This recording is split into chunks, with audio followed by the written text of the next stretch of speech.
Show! Estamos de volta com o Carnaval Show nessa quarta-feira, desde já agradecendo a sua audiência. E é hora de um quadro que vocês estavam com saudade, e nós também. É hora do Papo Bom de Samba, que para quem é ouvinte de primeira viagem, é o quadro de entrevistas do Carnaval Show, onde a gente troca figurinhas, trocando miúdos com as estrelas do espetáculo, como eu sempre gosto aqui de enfatizar. Seja do Rio, São Paulo, Santos, enfim, já entrevistamos ao longo de quase um ano, inclusive. Cabe a lembrança que recentemente o Papo Bom de Samba completou um ano da sua estreia. O quadro começou ancorado pelo Rodrigo Vilela, com a galera de Santos, depois eu vim, né? Daqui a pouco eu explico essa história. Bom, para refrescar a memória, o nosso último Papo Bom de Samba foi com o Eduardo Caetano, carnavalesco do Camisa Verde e Branco. E agora, voltamos ao nosso quadro de entrevistas em grande estilo, porque eu não vou fazer maiores apresentações, eu vou anunciar já de cara, porque o nosso entrevistado de hoje é o primeiro mestre-sala da São Clemente, Fabrício Pires. Boa noite, Fabrício, bem-vindo ao nosso Carnaval Show. Boa noite, maior prazer poder falar com vocês aqui.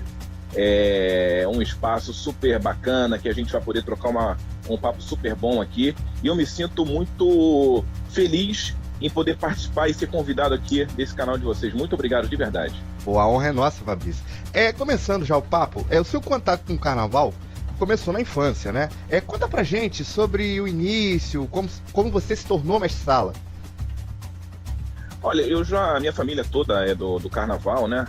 A gente tem pessoas aqui que são portelenses, tem outros mangueirenses, tem outros leopoldinenses, e eu desde muito jovem sempre respirei Carnaval.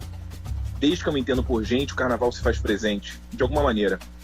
E eu, muito pequeno, eu lembro que as minhas lembranças mais antigas são eu assistindo o Carnaval pela televisão, aquele Carnaval que terminava pela manhã ainda, eu dormia na madrugada às vezes, quando acordava, tinha alguma escola de samba ainda com sol desfilando, e aquilo me encantava muito. E aí eu cresci um pouco mais, eu tive a oportunidade de participar de uma escola mirim, a Inocentes da Caprichosos, que é a escola mirim da Caprichosos de Pilares aqui no Rio. E naquele momento eu fui para a bateria, que é até hoje um dos quesitos que eu mais gosto, né? Depois do casal, é a bateria. E tô lá eu, tocando caixa de guerra, tocando repique, tocando surdo, fazendo o que eu gostava. E a Escola Mirim tinha acabado de ser fundada. Tinha meses, acho que um mês só que ela tinha sido fundada, e não tinha casal ainda, aniversário de porta-bandeira. E aí o Machine, né? O nosso conhecidíssimo Machine, o Cinto da Passarela, já dava expediente na Escola Mirim e organizou naquele sábado, rapidamente, um mini concurso para escolher o novo primeiro casal. E eles pegaram 5 meninas, pegaram 5 meninos, me sacaram lá do meio da bateria, porque em festa de família eu sempre imitava mestre-sala, já tinha uma coisa dentro de mim dizendo que o caminho era esse, mas eu não sabia até então. Eu achava que era lá dentro da bateria. E aí o Machine virou para os meninos e falou assim: olha, vocês têm 1 minuto para dançar e sambar o que vocês têm de melhor. E como eu não sei sambar até hoje, me restou abrir os braços, sorrir muito e começar a fazer uns passos meio que de elegantes, assim, tudo. Aí com 30 segundos ele mandou para. O mestre-sala é o Fabrício. E os outros sambando pra caramba e tal, mas quem tinha o perfil do mestre-sala era eu. E assim começa. Eu comecei a minha trajetória na Escola Mirim e venho aí de uma carreira de passei por segundo, passei no grupo de acesso, até depois de muito tempo chegar no grupo especial. E foi mais ou menos esse aí o meu início, a minha trajetória. Certo. A gente vai escolhendo suas redes sociais, a nossa produção competente. A gente encontrou uma foto sua desfilando com a Maria Helena no desfile das campeãs de 95, que a Imperatriz foi bicampeã. Eu queria saber, o Chiquinho não pôde ir naquela ocasião. Conta pra nós a emoção de poder dançar com uma das maiores portas-bandeiras do Carnaval carioca, quiçá Carnaval brasileiro. Olha, eu tenho um respeito assim profundo pelo Chiquinho e pela Maria Helena. Independente de eu ter sido o segundo mestre-sala deles durante muitos anos, eu já nutri esse respeito por eles, por tudo que eles representavam e tudo que eles representam para o Carnaval. Então, eu vim ali acompanhando muito jovem, né, segundo mestre-sala deles. O Chiquinho era o meu ídolo e até hoje é. O Chiquinho é uma grande referência para mim. E aí a Imperatriz foi campeã. Um desfile do Jeg, uma escola super, super diferente, super original e tudo. No desfile das campeãs, quando eu estou me aproximando da concentração, Vem o Wagner, na época o presidente da escola, e fala: Fabrício, hoje você passa como primeiro. Mas não explicou motivo, não explicou nada. E aí só falou isso e saiu. E eu não entendi absolutamente nada. Depois que eu fui entender que o Chiquinho até chegou na concentração, mas se desentendeu com a mãe. Essa história ficou abafada durante muitos anos na Imperatriz, mas como eu não devo nada a ninguém, eu já estou explanando aqui. Epa, assim que a gente gosta. E aí se desentenderam, a Maria Helena, como mãe, né, botou ele no lugar dele, ele pegou um táxi e foi embora. E eu vim com a Maria Helena ali de primeiro mestre-sala, foi o meu único momento como primeiro da Imperatriz, e eu confesso a você que foi um divisor de águas para mim. Eu tenho alguns momentos que são divisores de águas. E essa passagem no Desfile das Campeãs me fez principalmente entender que aquela mulher tinha alguma coisa de diferente. Eu tinha 14 anos, vim desfilando com ela, quando chegou no meio da avenida, eu já não aguentava mais o pique dela, e ela não parava. E eu falei assim, cara, como é que essa mulher aguenta? Eu sou muito mais jovem, não tô dando conta, e ela não parava, só virava pra mim, vai. Esse vai dela era assim, dança, foi o que a gente combinou. Ela fala, vai, a gente dança. E quando chegou no final, eu agradeci a escola, agradeci a ela pela oportunidade, e me fez entender a função de um primeiro mestre-sala, que realmente é bastante diferente de um terceiro, de um segundo. A gente dança com uma responsabilidade, com um respeito, com uma cautela bem diferente dos outros casais. E esse momento eu entendi que ser primeiro era uma situação realmente bastante diferente, que é um posto para poucos, que mexe com muita coisa que a gente às vezes nem tem ideia do que mexe o posto de primeiro mestre-sala e o primeiro porta-bandeira. Agora, continuando nessa fase de Imperatriz, você foi segundo mestre-sala na era de ouro da escola, que foi o tricampeonato, né? 99, 2000, 2001. O que isso trouxe de experiência para você? Olha, como você bem disse, eu passei na Imperatriz talvez no melhor momento da história dela, né? Eu fui bicampeão com a escola antes disso, 94, 95, e depois nós fomos tricampeões. Era uma escola que sempre pautava pelo perfeccionismo e em todos os seus segmentos. O que me trouxe de bagagem foi entender que nas outras agremiações que eu passei pós-Imperatriz, eu sempre tentava traçar um paralelo, e por mais que eu não pudesse comparar uma agremiação com outra, eu tentava trazer para o meu trabalho como primeiro mestre-sala aquilo que eu aprendi em Ramos. A questão de você desfilar com um quesito debaixo do braço, você ter clareza do que você precisa fazer, você ter clareza também que determinadas coisas não estão no seu controle, e isso aí a gente tem que entender. Mas fundamentalmente foi a organização e o desejo de ser perfeccionista, o desejo de passar sempre com um desfile bom. O Wagner uma vez falou uma coisa para mim que eu nunca mais esqueci. Se nós fazemos um desfile de alto nível, um desfile de categoria, a nota é consequência. O que importa é o espetáculo que vai ser apresentado. E eu tenho isso para mim. Se a gente demonstra um desfile de qualidade, a nota ela pode vir ou como pode não vir, mas o que importa é que a gente tenha total cabeça tranquila de que o desfile foi realizado da melhor maneira possível, o trabalho foi realizado da melhor maneira possível. Isso aí. A sua estreia como primeiro mestre-sala foi nada mais, nada menos que na Portela em 2002, no enredo sobre a Amazônia, que inclusive eu gosto muito desse samba. Como é que surgiu o convite e o que mais marcou naquele carnaval? Olha, esse desfile da Portela é um outro divisor de águas. Eu ainda era mestre-sala da Imperatriz e a Portela tinha recém-contratado a Cristiane, que hoje é a porta-bandeira da Mocidade. Tinha recém-contratado a Cristiane e no dia da apresentação da Cristiane, por acaso eu estava lá, fui prestigiar, porque eu já a conheci e tal.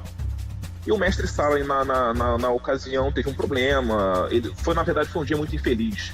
Ele teve vários tipos de problemas, tanto que a roupa que ele esqueceu no táxi, o peso da bandeira talvez tenha mexido um pouco com ele não conseguiu desenvolver tudo aquilo que ele podia, tinham muitos casais na quadra, enfim, foram algumas variáveis.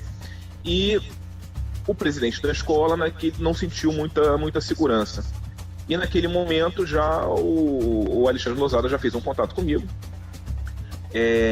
pediram para que eu viesse para Portela. E aí você imagina, eu segundo a Imperatriz, super feliz na minha, entre aspas, sem tanta responsabilidade, recebo um convite daquele. E aí eu aceitei, e depois de um mês estava oficializado eu na Portela, e aí eu consegui entender também a magia que aquela escola tem. A gente precisa passar por ela para conseguir entender minimamente o poder e a envergadura que a escola tem. Um outro dado assim, até curioso é que até então todos os primeiros casais vinham à frente da bateria. Essa história do casal vir lá na frente, atrás da comissão de frente, não era comum. E aí no meu primeiro ano na Portela, em 2002, o Laíla, 15 dias do carnaval, lançou no jornal impresso, que na época a internet não tinha essa força toda, que o primeiro casal viria na frente da escola, na frente do Beija-Flor. E o presidente da Portela, o seu Carlinhos Maracanã, no dia do desfile, decidiu. Chamou a Alexandre Lousada, olha, o meu casal vem na frente da Águia. Sendo que a gente ensaiou o ano todo na frente da bateria, não tinha comissão de frente, não tinha nada. E a gente tentou fazer o possível para não vir naquela posição, porque era arriscado. O símbolo da escola da Águia é o símbolo mais visto do carnaval. Você botar um casal ali na frente, naquele momento era muito arriscado, você passaria quase que apagado pela Águia, mas a gente não conseguiu. Ele quis realmente que a gente viesse à frente da escola, tanto é que naquele momento era tão difícil isso, que quase ninguém sabe desse dado. As pessoas falam da Beija-Flor, mas a Portela, no mesmo ano, jogou o casal na frente, bem como a Beija-Flor. Então foram duas escolas que lançaram isso, a própria Beija-Flor e a Portela, e eu, em particular, era o mestre-sala naquele ano. Ainda falando na Portela, você também teve lá em 2009. O que a escola mais te ensinou como sambista? Olha, eu acho que a Portela me ensinou a respeitar as tradições. De certa forma, a gente precisa hoje caminhar para frente, olhar no horizonte, ver que as coisas se modificam, mas a Portela talvez seja a escola que mais preza pelas tradições, pelo conservadorismo, e me fez entender que a escola, em particular a Portela, é praticamente uma religião. Então, assim, quando eu falo da Portela, eu tenho um respeito enorme, porque me ensinou muita coisa, me ensinou inclusive a minha postura quanto primeiro mestre-sala de uma agremiação. Eu já tinha noção, já tinha passado por outras escolas e tudo, mas na Portela, até em função da velha guarda, que é muito forte, em função das tradições, a gente acaba fazendo todo a gente volta a repensar a função, o posicionamento e a própria estirpe e status do primeiro mestre-sala. Então, foi uma escola, assim, literalmente, de samba e de vida para mim. Eu sempre trato a Portela com muito respeito, e lá eu passei, assim, talvez nos meus melhores momentos, porque me fez crescer demais como sambista, por principalmente entender que a minha função não era só ser o dançarino principal da escola, mas eu carregava, em função do meu posto, várias tradições de muitos anos atrás que eu tinha que continuar respeitando. E eu trouxe isso da Portela para as outras agremiações que eu defendia, logicamente. Muito bonito isso. Bom, vamos fazer uma pausa agora, vamos pro nosso intervalo, mas antes, claro, tem a nossa faixa de sambas. E a gente está voltando a tocar aqueles sambas antigos, porque como estamos nessa fase dos sambas concorrentes, as disputas estão acabando e vamos tocar aqui alguns sambas antigos. E aproveitando o ensejo, vamos começar com a nova versão de E o Samba Sambô. O Clemente vai reeditar o Enredo de 90 no próximo ano, a gente vai falar disso daqui a pouco, né? A versão que agora foi divulgada recentemente. E depois nós vamos tocar, inclusive, Fabrício, um samba que você gosta muito, Dança Brasil, Unidos da Tijuca, 1993. Eu sei que é um samba que você gosta muito. É um samba que a gente gosta, muito, né? Isso aí a gente concorda. Bom, curta aí nossa parte de sambas. Já a gente volta com o Carnaval Show, Papo de Samba, entrevistando Fabrício Pires, mestre-sala da São Clemente. A gente volta já. Carnaval Show, na Rádio Show do Esporte. A escola só perdeu para a bateria do Thiago Diogo à época. Então, as pessoas até falavam que o que ainda segurou o Porto-Feira de certa maneira foi a bateria e o casal, porque o restante da escola, a comissão jogadora, bateu muito. Mas assim, o que eu tenho o que eu trago do Porto-Feira de lembrança foi de uma escola feliz, de uma escola de pessoas felizes, de pessoas apaixonadas pelo Tigre de São Gonçalo, e isso me contaminou também. Eu também tenho um carinho super especial pelo Porto da Pedra, e sou muito bem recebido as poucas vezes que eu voltei lá. Enfim, a gente passa por altos e baixos, né? Foi um momento difícil que a escola passou. E eu tenho certeza que no momento certo ela vai conseguir se recompor e voltar a brilhar aí no grupo especial. Com a nossa torcida para isso. Agora, entrando na sua passagem atual pela São Clemente desde o Carnaval de 2013. A sua chegada lá na São Clemente, como é que foi? Olha, o Bira, que era o mestre de sala da escola, tinha acabado de se transferir para a União da Ilha. E aí o Renatinho me convidou para a escola. Eu, antes de aceitar qualquer coisa, eu conversei muito com a Denadir. E falei para ela, Denadir, é do meu perfil, eu sempre gosto de deixar a pessoa que vai trabalhar comigo muito à vontade, entendeu? E eu falei para ela, olha, o convite foi feito, mas eu só aceito se você não tiver nenhum tipo de restrição, não tiver nenhum tipo de ressalva. Se de repente você tiver um outro nome em mente, você fica à vontade, que eu vou declinar do convite e vou seguir minha vida. E ela, muito elegantemente, desde aquele momento já me acolheu, seja muito bem-vindo e tal. E aí eu fui para São Clemente, num momento também que ela já começava a dar indícios de um trabalho bacana no grupo especial. Tinha acabado de passar aquele ano do Bobobu no Bobobó, que foi um super desfile da escola. Na verdade, foi até o ano que a São Clemente fez um grande desfile e acabou que a Porta da Pedra foi, porque tinha que as duas escolas eram escolas que brigavam para não cair à época, né? E a São Clemente se manteve super bem, com um desfile super maravilhoso e tal. E aí eu chego na São Clemente e já com o desejo do presidente de chegar para ficar. Não fazer 2 carnavais e ir embora. A escola não tem esse perfil também. A escola, ela pensa que você deve trazer os profissionais e dar condições a eles, fazer com que eles cresçam dentro daquele ambiente familiar, de uma escola que ainda não é uma escola de ponta, que todo mundo sabe, mas é uma escola que tem uma construção muito inteligente, uma gestão muito inteligente e uma gestão muito organizada. Então a escola te dá as condições que você precisa para desenvolver um bom trabalho. A gente esbarra ainda na questão do preconceito, a gente esbarra ainda, talvez, na bandeira que é tida por muita gente ainda como não tão poderosa quanto outras grandes. Isso é notório, todo mundo sabe disso, mas a gente faz com muita verdade. A gente encontrou na São Clemente pessoas muito apaixonadas, pessoas que querem fazer que a São Clemente cresça cada vez mais, e eu sou muito, na verdade, movido a esse tipo de discurso, sabe? Eu acho muito importante quando você consegue encontrar um grupo, consegue encontrar pessoas que trabalham para que determinada coisa cresça e aconteça. Então, nesse sentido, eu me sinto assim, muito à vontade, muito satisfeito e muito realizado na São Clemente. A gente, logicamente, passa por altos e baixos.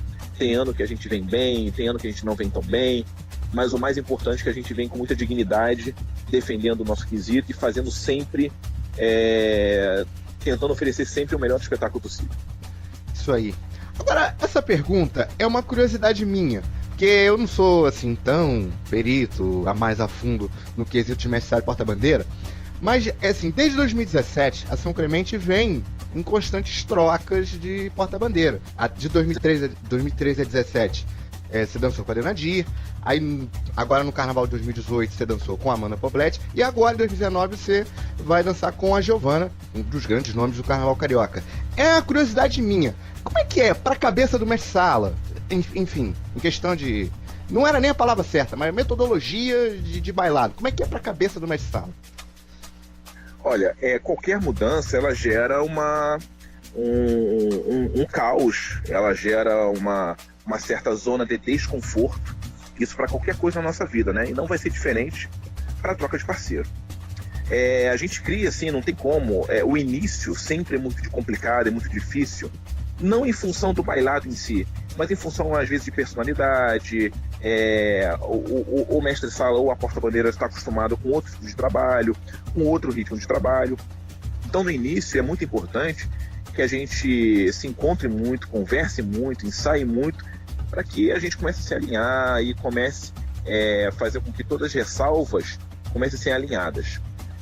Veja, logicamente, a gente tem diferença de bailado, diferença de tempo, diferença de postura, a gente tem, não tem como ser diferente disso.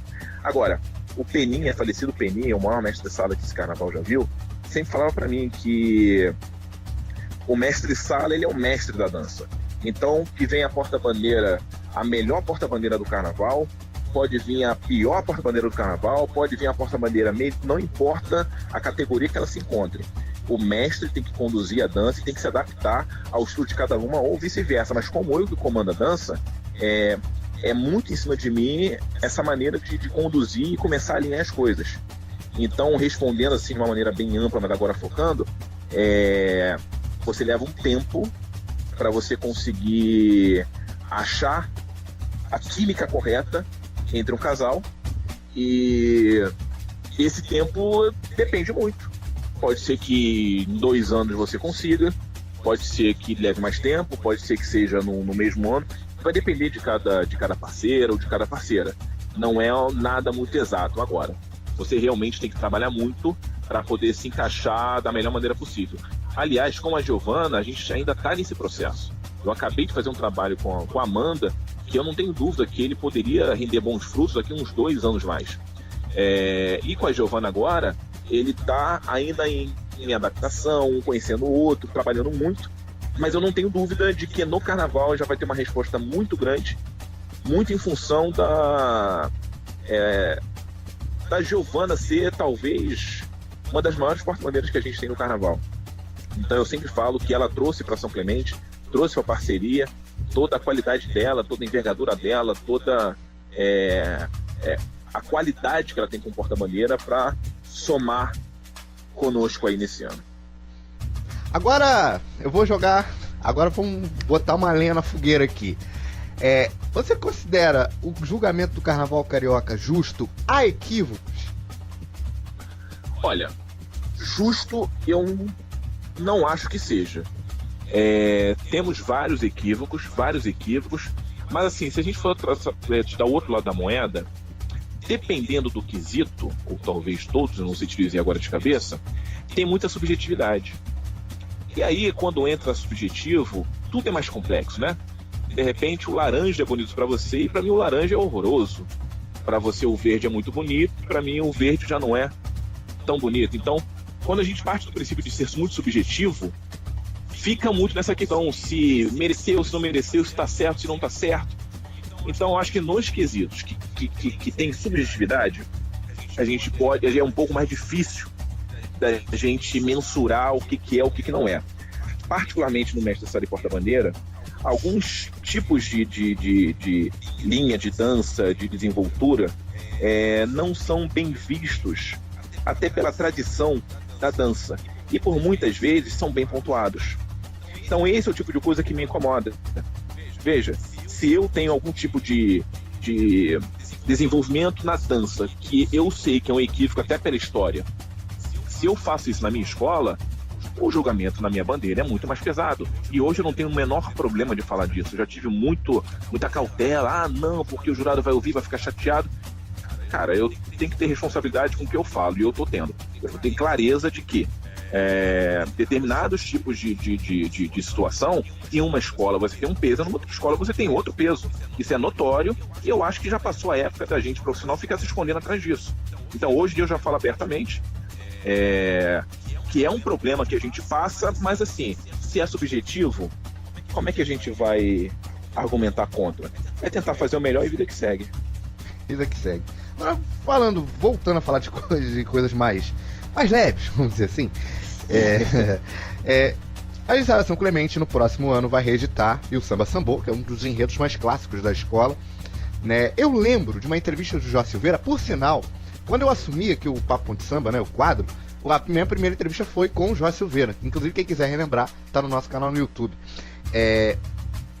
Eu lembro uma entrevista dele pro site da Rádio Arquibancada, 3 meses do Carnaval de 18, que a São Clemente teria um enredo crítico para 2019. E aí vem a reedição de O Samba Sambô. Fabrício, queria saber de você, como o Jorge passou a ideia para você, para Giovana, da reedição? Olha, eu acredito, e aí eu tô falando assim pelos meus botões, tá? Uhum. Eu até acredito que não era a principal cartada do Jorge a reedição. Eu acho que ele tinha uma outra carta na manga, um enredo crítico que ele já tinha conversado comigo, mas ele não expôs o que era, isso um pouco antes do Carnaval de 18. Mas aí, quando chega o Carnaval de 18, que a gente vê muita crítica na avenida e a crítica funcionando e fazendo com que o povo refletisse, que o povo fosse ouvido e tal, eu acho que veio num momento muito acertado essa busca da reedição, que é uma reedição que tem tudo a ver com o que se fala hoje no país, que se fala hoje no Carnaval. Então eu acho que essa questão da reedição, acho que era a carta na manga que o Jorge tinha, mas não era a ideia principal. A ideia da crítica agora do Carnaval como um todo caiu no momento certo. Quando ele traz isso pra gente, num primeiro momento eu fiquei um pouco assim, meio que falei, caramba, uma reedição. Só que eu comecei a perceber que existe uma força nesse enredo, nesse samba, que talvez nem os clementianos saibam ainda. Foi um desfile que foi realizado há 29 anos atrás, se não me engano, que já mostrava muita verdade, já criticava muita coisa, e eu estou acompanhando toda a desenvoltura, toda a confecção que o Jorge está preparando para 2019, e assim, eu não tenho a menor dúvida, se as pessoas têm saudade da São Clemente da década de 80, que era irreverente, que era crítica, eu acho que vai ser assim uma nostalgia sem fim, vai ser uma felicidade sem fim, porque a escola toda o espírito dela, toda a alma da São Clemente vai estar na Avenida 2019. E quando eu vi isso, eu falei, nossa, era tudo que a gente precisava, trabalhar agora, que é estar feliz, porque a São Clemente voltou a ser São Clemente. Então eu acho que desse pensamento todo, dessa preparação toda do enredo, a gente vai ter um espetáculo assim, muito alegre de se ver. As pessoas vão estar assistindo, tanto em casa quanto na avenida, com muita felicidade em ver que a São Clemente voltou a ter a alma dela. Isso aí. Agora, para encerrar aqui o nosso papo, qual conselho que você dá para quem quer ser mestre-sala hoje? Olha, na minha época, a gente praticamente não tinha escolinhas de mestre-sala em porta-bandeira e tal, praticamente não tinha. Hoje já é muito mais fácil. Hoje a gente deve ter pelo menos umas 5 ou 6 escolas aqui no Rio de Janeiro que ensinam da melhor maneira possível o bailado, ensinam técnicas e o giro e o cortejo. Isso a gente tem. Mas veja, fundamentalmente, para quem procura ser mestre-sala hoje, eu penso que entender que a função do mestre-sala não é um modismo. A função do mestre-sala tem que ter uma verdade por trás dela. Tem que ser construída de uma verdade que já venha dentro de você. Então, se for por moda, se for por status, talvez, ou qualquer coisa do tipo, não serve, não dá. Precisa ter uma verdade, você precisa realmente ter paixão por aquilo, procurar uma escola que se você goste ou que seja o seu perfil, e principalmente um conselho que eu recebi lá no início da minha carreira através do Machine, procurar sugar tudo aquilo que todos os mestres-salas podem te oferecer. A dança do mestre de porta-bandeira é uma dança muito empírica, na verdade. Então a gente tem que olhar várias referências e achar, nossa, esse foi o ensinamento que o Machine me deu, que enriqueceu demais. Tem gente que fala, você tem que criar o seu estilo. É óbvio que você tem que criar seu estilo, mas como é uma dança muito empírica, você tem que ter referências, e a partir dessas referências você criar a sua realidade, criar o seu ponto principal. E a partir daí, meu amigo, se você tem a sua verdade da dança, se você tem referências, e se você tem principalmente verdade dentro do seu coração, dentro da sua alma, a coisa acontece. Isso aí, sigam esse conselho. Bom, tava muito bom, a resenha foi demais, mas infelizmente acabou. Hoje no Papo... Que pena, né? Hoje no Papo Bom de Samba, eu tive o prazer de entrevistar Fabrício Pires, mestre-sala da São Clemente. Fabrício, muito obrigado por ter aceito o nosso convite mais uma vez. E sucesso para você, para a Giovana e para São Clemente. Muito obrigado, eu que agradeço mais uma vez, espero que todos possam curtir, gostar bastante do que a gente conversou aqui. Eu sempre sou muito grato por todos os espaços que são cedidos, a gente sempre passar um pouquinho da nossa verdade aqui também é fundamental. Muito obrigado, desejo todo o sucesso do mundo para vocês. Muito obrigado. Bom, o Carnaval Show tá terminando por aqui, agradecendo mais uma vez o carinho e sua grande audiência. A gente vai encerrar o programa com a nossa última faixa de sambas, com Imperatriz 2000 e São Clemente 2016. Depois você segue com a programação da Rádio Show do Esporte. Na próxima quarta, às 8 da noite, se Deus permitir, estaremos de volta com o Carnaval Show. E detalhe, semana que vem é a nossa edição de número 150 da história. Então, nos vemos quarta-feira que vem, se Deus permitir, com mais uma edição do programa que é Puro Samba no Pé, aqui na Mais Jovem do Brasil. Um grande abraço a todos e tchau! O Samba no Pé é aqui! Carnaval Show!